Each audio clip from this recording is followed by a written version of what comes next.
Skylar. Hi, Sophia. How How are are you? you? Good. It's so nice to meet you. I'm Sophia Soder with the Nerds of Color. Huge fan of you and your work. Thank you for taking the time today. Thanks for having me. Of course, of course. Very excited about this film, obviously, as I know a lot of people are. And I want to just start by acknowledging that it picks up where season 2 left off. So Yes. is it going to address all of those cliffhangers we were sort of left with? Yes, I mean, it's a pretty major cliffhanger, so we need to see what Yes. happens. I mean, it picks up with Max having the power. It picks up with Max now having the love of his life, love him back. And it picks up with Max having a thriving business that is ready to franchise. So I nor Max can't complain. Yeah, exactly. Listen, and isn't it even more rewarding for you as an actor when you get those moments in your character's life where you're like, oh, Yeah.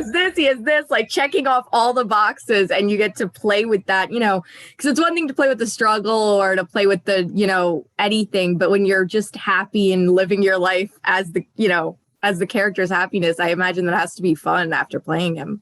It's rewarding, and it begs the question, now what? Like, where do we go from Yes. here, and how do we now live within this reality? I feel like we've heard a lot about Zoey and Max's friendship. We didn't really see too much of it because right off the bat in our pilot, like, he's already got a crush on her. She's keeping him at a distance because it's complicated. So not only do we get to really kind of see them happy as a couple, but also we kind of get to see their friendship through their relationship. And what is your favorite aspect of their relationship and their friendship turning into a relationship? And what can you sort of tease about what fans are going to see there? I think that there's a real trust there. And I think that you see that in season 1, episode 7, I think, where she tells him about the power. And there is a very selective group of people that know about that power. I don't even think her family knows. So that was always very telling to me in the whole Team Max, Team Simon debate. I was like, well, she told him something that it's a major secret that could really change things. And there's a great risk in sharing something that people might think you're a little crazy for. So I think that was one of my favorite tidbits of information that I used to hang on to when Max was really putting up the fight. I believed it myself. And this show means so much to fans. The fan response is just unreal. What does that mean to you to like work on a project and see how much people love it?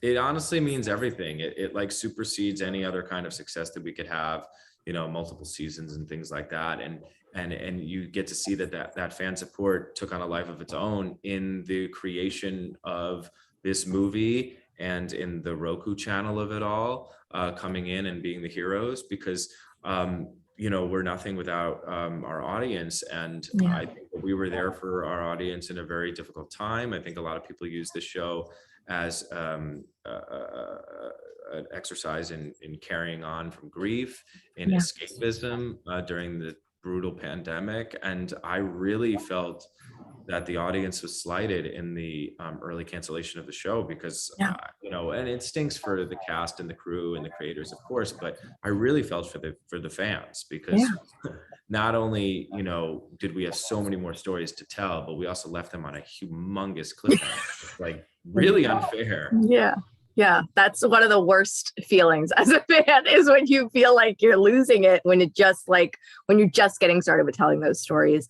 And I also feel like you kind of touched on this a little bit, but we just went through this insane thing that no one could have predicted and no one could have, everything with the pandemic. And now I feel like we're still in it, but we're getting back to normal. And it's like, you're going to bring a little holiday cheer this year with this movie. Is there a message you hope fans get?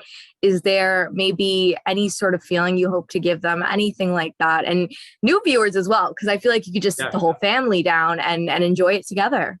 It's a really joyous movie, and it's always been a joyous story. Yeah.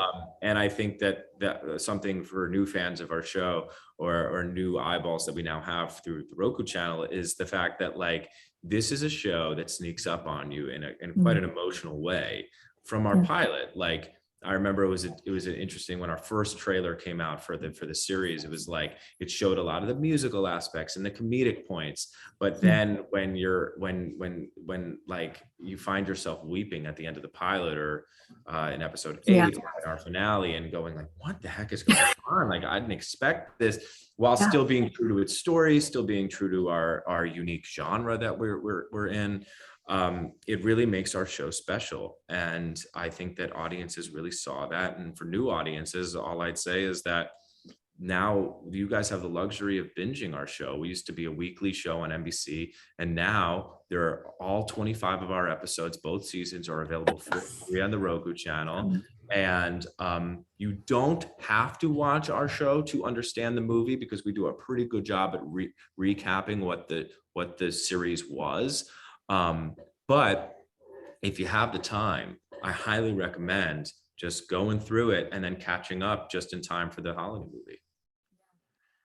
I also feel like it's just going to breathe a whole new life into the movie, into the show, and bring a whole new group. Now, if the possibility presented itself, because selfishly, I know me and the rest of the fans hope that it does, if the opportunity presented itself to do another movie or anything like that, would you want to do it? Do you have anything else you hope you get to see and do with this character in this world? Of course, it's no secret that I would be, of course, down to do it.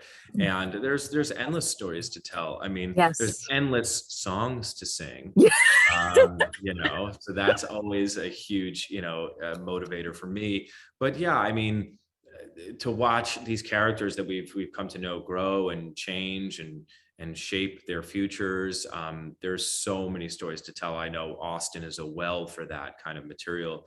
And I also think that like through this movie, we've now kind of seen that these characters are minted and they can exist anywhere. They can exist in a holiday film, it's a different medium even. And I think it totally works. So, whether it's a season 3 or more films, I think you could put them in a new location. I think that would be really fun, whether it's a vacation or, something different.